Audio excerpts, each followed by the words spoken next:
What do you see as the role of Yiddish organizations in transmitting Yiddish language and culture?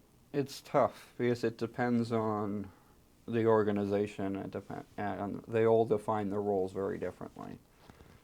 So starting with the book center, vast majority of people come to the book center don't know Yiddish and will never learn Yiddish.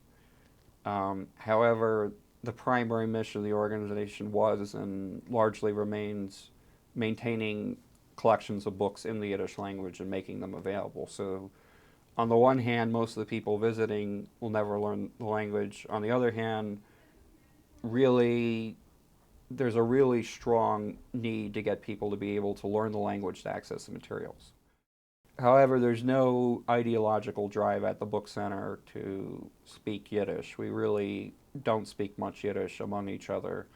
Um, I try to, arrange for, one day a week to be, this is going to be Yiddish language lunch, but couldn't really keep it up.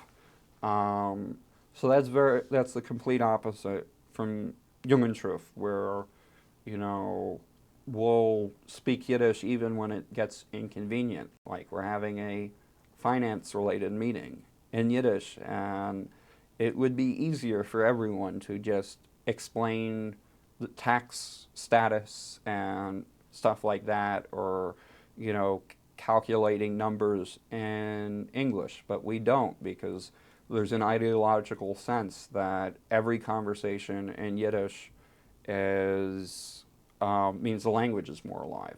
Then you have organizations that are kind of in the middle, somewhere in between.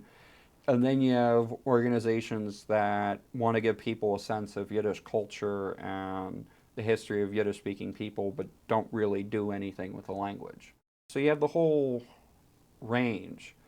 I think one thing that the Yiddish organizations need to do more of is advocate for Yiddish within the American Jewish establishment. There's this very specific, almost impenetrable American Jewish mainstream that does not touch Yiddish.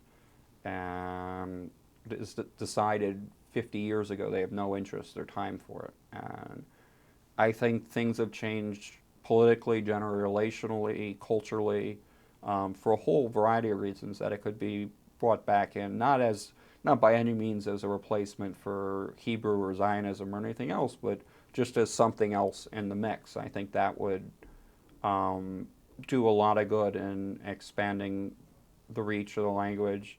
I think that the Hasidic community within a generation is going to become a major part of American Jewry. They're going to go from being seen as something being on the fringe to being just by sheer numbers alone a major part of the picture. And with that, Yiddish is again going to become seen as being more important just by sheer demographic force. In a generation, 30% of the Jewish children in New York City are going to be speaking Yiddish. So there's no, getting around that in terms of importance.